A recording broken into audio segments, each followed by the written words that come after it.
Au cimetière de la Guillotière, sous la pluie fine de ce vendredi de mars, j'ai regardé descendre le cercueil de mon fils dans la terre. Julien, 39 ans. La même façon de sourire que sa mère, le même pli au coin des yeux quand il riait. Les gens défilent devant moi, me serrent la main, murmurent des mots que j'enregistre sans vraiment entendre. Ma femme, Hélène, est partie il y a 7 ans, d'un cancer qui n'a pas prévenu. Maintenant, Julien. Je suis seul.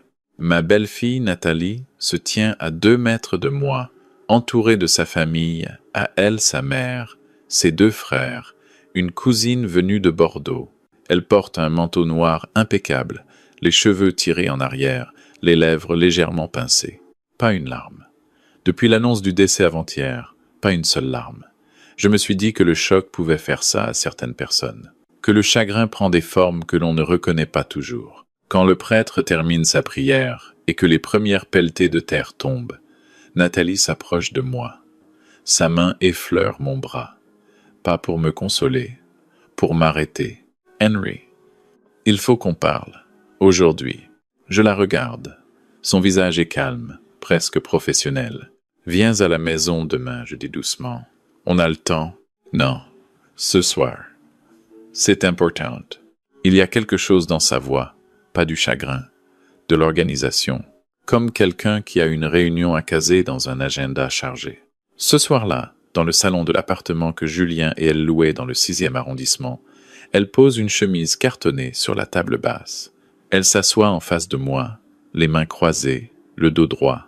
L'immeuble du boulevard des Brotteaux commence-t-elle sans préambule. Les 3 appartements que tu as hérités de tes parents. Julien m'en avait parlé. Il valait regarder la situation ensemble. Je cligne des yeux. L'immeuble. Mes parents avaient acheté ce petit immeuble de rapport dans les années 70. 3 appartements loués. Un patrimoine modeste mais solide que j'avais hérité à la mort de mon père, 10 ans plus tôt. C'est tout ce que j'ai de concret avec ma retraite de pharmacien. On peut en discuter avec le notaire dans quelques semaines, je réponds. Pour l'instant, non. Elle ouvre la chemise. Julien et moi avions un régime de communauté universelle. Tout ce qu'il possédait m'appartient désormais, y compris sa part dans les décisions vous concernant en tant que famille. J'ai consulté un avocat. Tu as 2 semaines pour me signer un mandat de gestion sur l'immeuble ou j'entame une procédure pour faire valoir mes droits. Le silence qui suit est total. Dehors, une voiture passe. La pluie recommence à tomber. Julien n'avait aucune part dans cet immeuble, je dis lentement. C'est mon patrimoine personnel, hérité avant votre mariage. Justement, dit-elle en sortant un document. Mon avocat estime que ta gestion ces dernières années a lésé les intérêts du ménage. Les loyers auraient pu être revalorisés. Il y a matière à contestation. 2 semaines, Henri. Elle referme la chemise et la pousse vers moi, comme un dossier qu'on conclut. Je prends le métro pour rentrer chez moi. Debout dans la rame, l'immeuble défilé sous les néons, je tiens la chemise cartonnée contre ma poitrine et je me demande qui est exactement la femme que mon fils a épousée il y a 4 ans. Cette nuit-là, je ne dors pas. Je reste dans mon fauteuil, dans le noir, avec les photos sur le buffet. Julien a 8 ans, sur la plage de Noirmoutier. Julien a 20 ans, diplôme en main, le sourire impossible à imiter. Julien et Nathalie à leur mariage, elle rayonnante dans sa robe crème, lui tellement heureux que j'en avais eu les larmes aux yeux. Je l'avais vue pour la première fois lors d'un dîner d'amis communs. Elle travaillait, disait-elle, dans le conseil en gestion de patrimoine. Intelligente, précise, ambitieuse. J'avais eu une impression diffuse, quelque chose que je n'arrivais pas à formuler. Mais Julien l'aimait avec une intensité que je n'avais pas voulu contrarier. À 2 heures du matin, je prends une décision. Je ne signerai rien, pas avant de comprendre. Le lendemain, j'appelle Maître Lefranc, mon notaire depuis 25 ans. Il a suivi le dossier de mes parents, il connaît l'immeuble dans ses moindres détails. « Henry, dit-il, d'une voix grave quand je lui explique, je suis sincèrement désolé pour Julien, sincèrement. Maintenant, écoutez-moi. Ce qu'elle vous dit est inexact. L'immeuble des Brotteaux est enregistré à votre nom propre, acquis par succession avant votre mariage.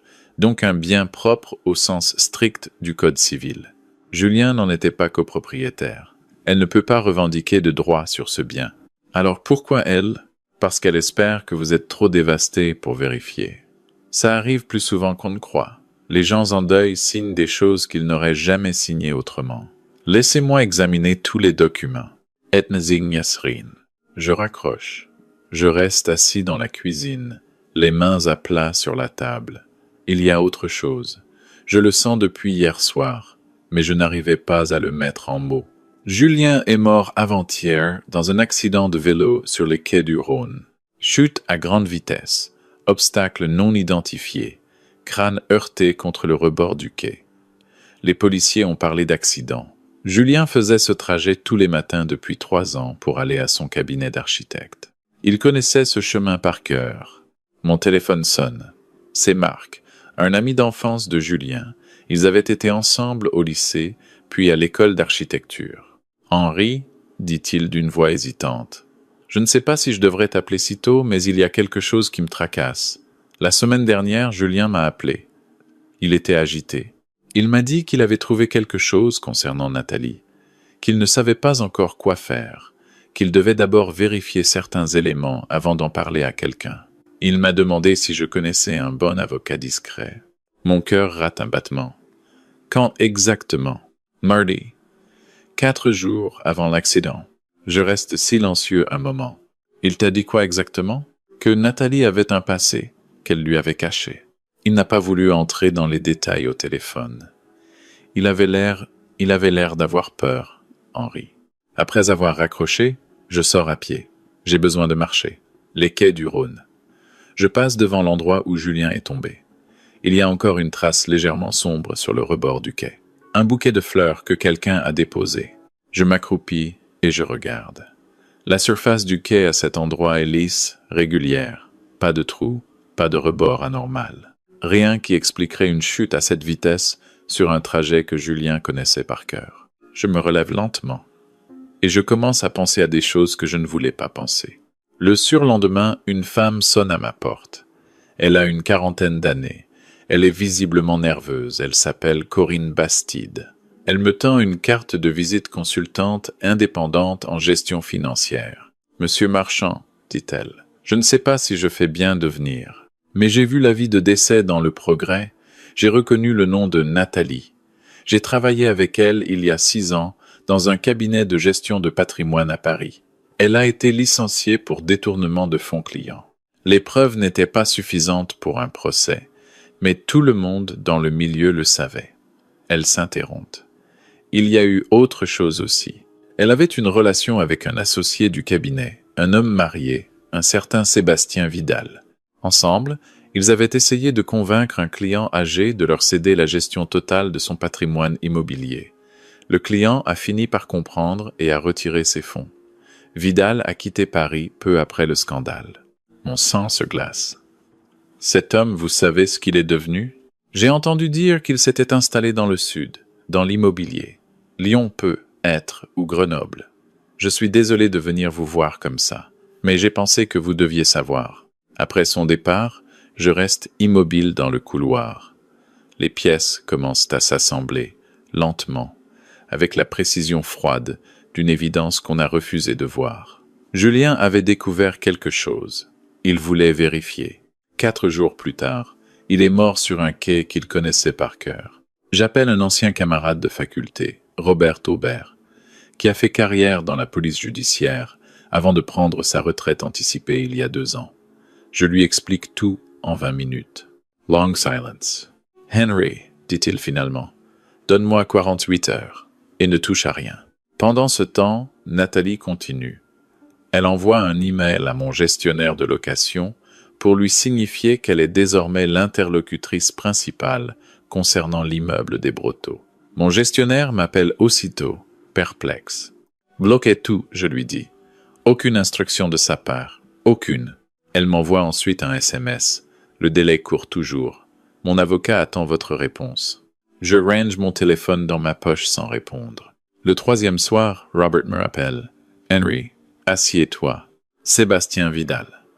Il est à Lyon depuis 3 ans. Il est directeur associé d'un cabinet de transactions immobilières spécialisé dans les immeubles de rapport anciens. Il acquiert des biens, les fait rénover rapidement, les revend à des promoteurs ou les transforme en résidences haut de gamme. Il a déjà fait ça 4 fois dans la région. Même méthode à chaque fois. Identifier une famille avec un patrimoine immobilier sous-géré. Infiltrer. Créer un levier juridique ou affectif. Racheter en dessous du prix du marché. Je ferme les yeux. Et Nathalie? Ils vivent ensemble depuis au moins 5 ans. 2 ans avant le mariage avec ton fils, Henri. Je fais une pause. L'immeuble des Brotteaux vaut entre 800 000 et 1,2 million selon l'état du marché actuel. Vidal a déjà 2 clients promoteurs en attente sur ce secteur du 6e. Si elle obtient un mandat de gestion ou force une vente sous contrainte judiciaire, ils peuvent empocher la différence facilement. J'essaie de respirer, normalement. Et le vélo de Julien? Un silence plus long cette fois. J'ai un ami à la brigade qui a accepté de jeter un œil officieusement. Le vélo a été mis à la fourrière après l'accident. Il est encore là. Henri, le câble du frein avant était sectionné, pas usé. Sectionné net, avec un outil. Mon ami dit que son responsable a classé le dossier très vite, un peu trop vite. Je pose mon téléphone sur le buffet et je regarde la photo de Julien, son sourire.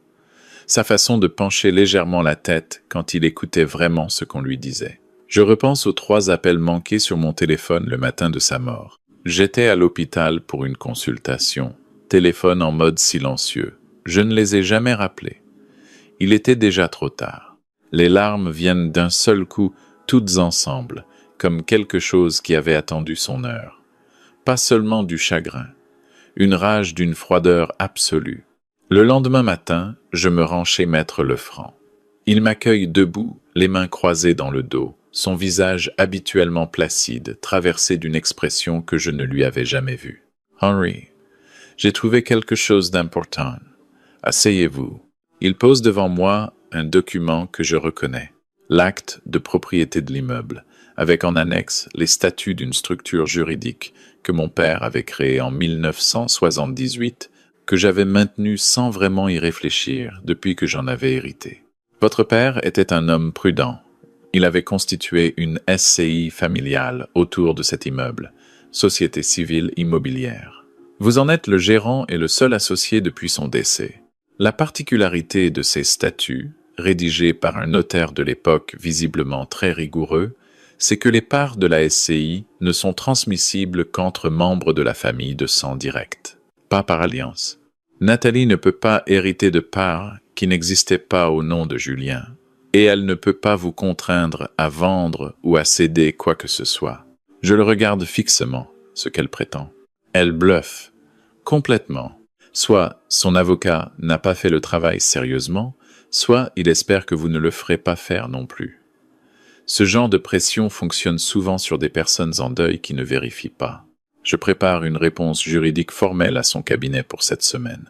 Et Henri, il hésite. Si vous avez des raisons de croire que la mort de Julien n'était pas accidentelle, il faut aller voir la police. Pas dans 2 jours. Aujourd'hui, je sors du cabinet de Maître Lefranc et j'appelle le commissariat du Septem. Je demande à parler à la personne en charge des accidents graves. On me transfère vers un commandant, Isabelle Roux, que je ne connais pas. Je lui demande un rendez-vous le jour même. Elle accepte. Je lui raconte tout. Marc et l'appel de Julien 4 jours avant sa mort. Corinne Bastide et le passé de Nathalie. Robert et Sébastien Vidal. Le câble de frein sectionné. La mise en demeure déposée dans les heures suivant l'enterrement. La SCI familiale, qui rend la revendication de Nathalie juridiquement absurde, ce qui signifie qu'elle a menti sciemment. Le commandant Roux m'écoute sans m'interrompre une seule fois. Quand j'ai terminé, elle reste silencieuse un moment, les yeux fixés sur ses notes. « Monsieur Marchand, ce que vous me décrivez est grave. Je vais ouvrir une enquête préliminaire et demander l'examen du vélo par notre laboratoire technique. Je dois vous demander de ne rien dire à Madame Nathalie ni à qui que ce soit de son entourage. Et si elle vous recontacte, vous répondez normalement. Vous jouez le jeu. Combien de temps? Quelques semaines. Peu. être moins si les résultats techniques sont rapides. En sortant du commissariat, je passe devant le cabinet immobilier de Sébastien Vidal, au coin de la rue de la République. Façade élégante, vitrine avec des photos d'appartements haussmanniens. Son nom en lettres dorées sur la porte. Je continue de marcher sans m'arrêter. Les jours suivants sont étranges. Je continue ma vie. Je vais au marché. Je réponds aux condoléances. Quand Nathalie m'envoie un deuxième SMS plus pressant, je réponds que je réfléchis, que c'est compliqué, que je suis épuisé. Elle rappelle le lendemain. Je dis que je verrai un avocat la semaine prochaine. Elle semble satisfaite de ce calendrier. Un soir, Marc vient dîner chez moi. Il apporte une bouteille de Beaujolais que Julien et lui aimaient boire ensemble depuis leurs années d'école. On parle de Julien pendant 2 heures. De ses projets, d'un bâtiment qu'il voulait rénover dans la Croix-Rousse, d'une maison pour laquelle il avait remporté un appel d'offres la semaine avant sa mort et dont il ne m'avait pas encore parlé. Je pense que c'est cette semaine-là qu'il avait prévu de me raconter, que quelque chose avait interféré. 2 semaines après ma visite au commissariat, le commandant Roux m'appelle. « Monsieur Marchand, le laboratoire a confirmé. Le câble du frein avant a été sectionné par un instrument tranchant, probablement une pince coupante. La coupe est franche, non progressive. Ce n'est pas une usure naturelle. On ouvre une enquête pour homicide volontaire. Yamaseets et Nathalie, elle est convoquée pour audition demain matin. Son compagnon également, oui. Nous avons établi le lien entre elle et Vidal très rapidement après votre dépôt. Monsieur Marchand, vous souhaitez être là? Oui. Le lendemain à 7h30, devant l'immeuble où Nathalie vit depuis plusieurs semaines dans le logement qu'elle prétend être la résidence commune du ménage, je suis avec le commandant Roux et 2 officiers. Nathalie ouvre la porte en peignoir, les cheveux défaits. Derrière elle, j'aperçois Vidal grand, brun, la quarantaine, exactement comme Corinne me l'avait décrit. Quand elle me voit, son visage change, pas d'un coup, graduellement comme un masque qui glisse. « Nathalie Vidal, née Pelletier », dit le commandant Roux. « Vous êtes convoqué pour audition dans le cadre d'une enquête pour homicide volontaire concernant le décès de Julien Marchand. » Nathalie se tourne vers moi. Ses yeux ne sont plus les mêmes yeux que j'ai vus pleurer de joie le jour du mariage de mon fils. Ce sont des yeux plats, calculateurs, qui évaluent la situation. « C'est vous, dit-elle doucement. Vous n'avez pas signé alors vous avez fait ça. Mon fils avait 3 appels manqués sur son téléphone le matin où il est mort, je dis. Vous saviez qu'il m'appelait pour me parler de vous. Elle ne répond pas. Vidal fait un mouvement vers la porte de service.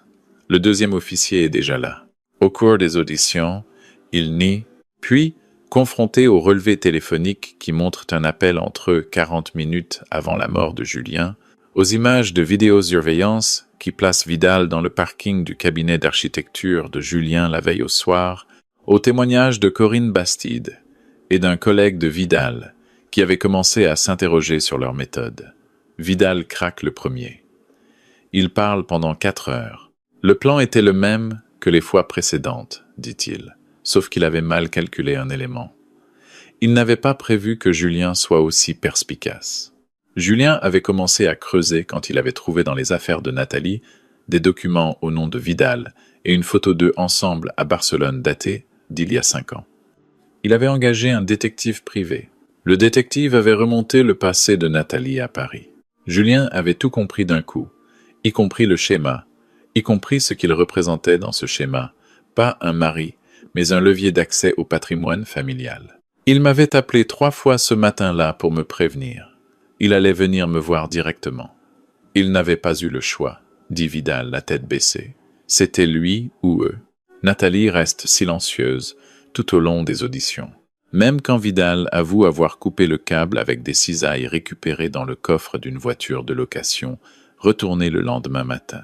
Même quand les enquêteurs lui montrent les relevés, bancaires attestant qu'elle avait viré 200 000 € sur un compte aux îles Caïmans. La semaine précédant la mort de Julien, les économies du ménage qu'elle avait, progressivement transférées. Elle regarde droit devant elle, les lèvres serrées, avec cette expression que je lui ai vue pour la première fois dans ce cimetière sous la pluie de mars. Pas de larmes, pas de remords, rien. Le procès a lieu 8 mois plus tard, au tribunal correctionnel de Lyon. Je témoigne. Marc témoigne. Robert témoigne. Le commandant Roux présente les preuves techniques avec une précision chirurgicale. Le détective privé, engagé par Julien, témoigne et remet au tribunal le dossier complet que Julien avait commencé à constituer. Il ne lui manquait que quelques jours pour me l'apporter. Sébastien Vidal est condamné à 22 ans de réclusion criminelle pour meurtre avec préméditation. Nathalie Pelletier est condamnée à 10 à 8 ans pour complicité de meurtre, détournement de fonds et tentative de fraude patrimoniale. Leurs avocats annoncent un appel. Le juge reste impassible. Quand le verdict tombe, je suis assis au premier rang. Je ne ressens pas de triomphe. Il n'y a rien qui ressemble à de la joie. Julien n'est pas dans la salle. Il n'est nulle part sauf dans les photos sur mon buffet et dans la façon dont certaines lumières du soir sur le Rhône me rappellent la couleur de ses yeux. Ce soir-là, je marche longtemps le long du fleuve. Je passe devant les quais, devant l'endroit. Le bouquet de fleurs est toujours là, remplacé régulièrement je ne sais pas par qui. Je m'arrête. Je reste là un moment sans rien dire, sans rien penser de particulier, juste présent dans cet endroit que mon fils aimait. Dans les semaines qui suivent le procès, je prends plusieurs décisions. Maître Lefranc m'accompagne pour restructurer l'immeuble des Brotteaux. Les 3 appartements seront mis en location à des tarifs encadrés, en priorité à de jeunes architectes ou professionnels créatifs. C'est ce que Julien aurait voulu, lui qui s'intéressait tellement à la question du logement accessible dans les villes. Je crée une fondation en son nom, adossée à l'École nationale supérieure d'architecture de Lyon où il avait étudié. Chaque année, une bourse sera attribuée à un étudiant en architecture issu d'une famille modeste. Je l'appelle la bourse Julien Marchand pour la ville habitée. Marc vient m'aider à vider l'appartement que Julien occupait. On trie les livres, les maquettes, les esquisses encadrées. Il y en a une que je n'avais jamais vue, un dessin au crayon, grand format, d'une rue de la Croix-Rousse vue de dessus, avec des annotations manuscrites dans la marge. Son écriture, son projet pour ce bâtiment dont il m'avait parlé. Je l'encadre et je l'accroche dans mon salon, à la place de la photo de Noirmoutier qui avait jauni. Un soir, environ 3 mois après le procès, Marc apporte une bouteille de Côte-du-Rhône qu'un ami vigneron lui a offerte. On la débouche dans mon salon, les fenêtres ouvertes sur le boulevard. « Tu vas bien ?» demande-t-il. Je réfléchis à la question honnêtement. Je suis vide, je dis. Mais d'une façon différente qu'avant. Avant, c'était une absence. Maintenant, c'est plutôt « il a reposé en paix. L'injustice a été réparée. » Il y a quelque chose qui tient dans tout ça même si rien ne peut le remplacer. Marc hoche la tête sans rien dire. C'est suffisant. Plus tard, seul, je pense à Vidal et Nathalie dans leur cellule. 22 ans, 18 ans. Ils avaient voulu de l'argent facile, la vie confortable et rapide, la suppression de tout ce qui faisait obstacle. Ils avaient choisi de tuer un homme de 39 ans qui dessinait des bâtiments pour que les gens vivent mieux, pour 3 appartements dans le 6e arrondissement de Lyon. Ce que je comprends maintenant et que je n'aurais pas su formuler le soir de l'enterrement, c'est que leur plus grande erreur n'était pas d'avoir sous-estimé ma résistance. C'était de croire que le deuil rend les gens stupides, que la douleur étourdit suffisamment longtemps pour qu'on puisse en profiter. Quelquefois ça marche. Cette fois, ça n'a pas marché parce que Julien avait essayé de me prévenir, parce que des amis m'ont appelé, parce qu'un notaire avait bien fait son travail 20 ans plus tôt, parce qu'un commandant de police a accepté d'écouter un vieil homme en deuil jusqu'au bout, et parce qu'il y a des choses que l'argent ne peut ni acheter ni faire disparaître. La mémoire, les liens, la confiance accumulée sur des décennies avec des gens qui vous connaissent vraiment. C'est ça, le patrimoine. Pas les 3 appartements du boulevard des Brotteaux. Ce que Vidal et Nathalie n'avaient pas vu parce qu'ils ne savaient regarder que les chiffres. Le dimanche suivant, je vais déjeuner avec Marc et sa famille. Sa fille de 7 ans me montre un dessin qu'elle a fait à l'école. Une maison avec un grand jardin et des fenêtres jaunes. Je lui dis que c'est très bien fait, que les fenêtres sont la partie la plus importante d'une maison parce que c'est par là qu'entre la lumière. Et que mon fils lui aurait dit exactement la même chose. Elle me regarde avec ses grands yeux sérieux. « Il était comment ton fils ?» Je souris. Il regardait toujours les bâtiments en levant la tête. Même dans la rue, même en marchant vite, il levait la tête pour voir les façades.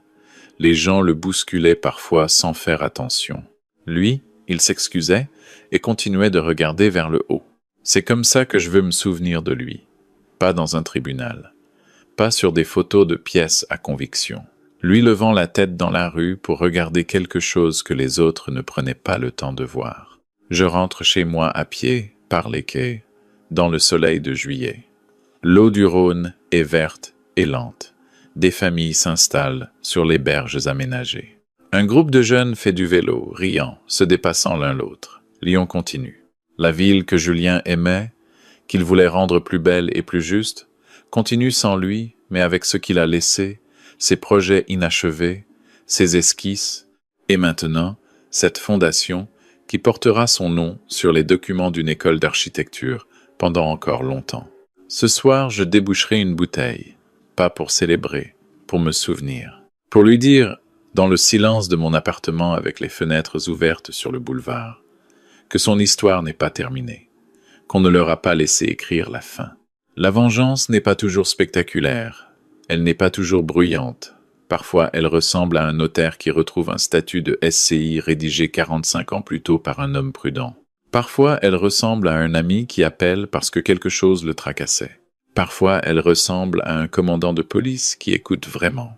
Et parfois, elle ressemble à une bourse attribuée chaque année à un jeune architecte qui lèvera la tête dans la rue pour regarder les façades que personne ne regarde.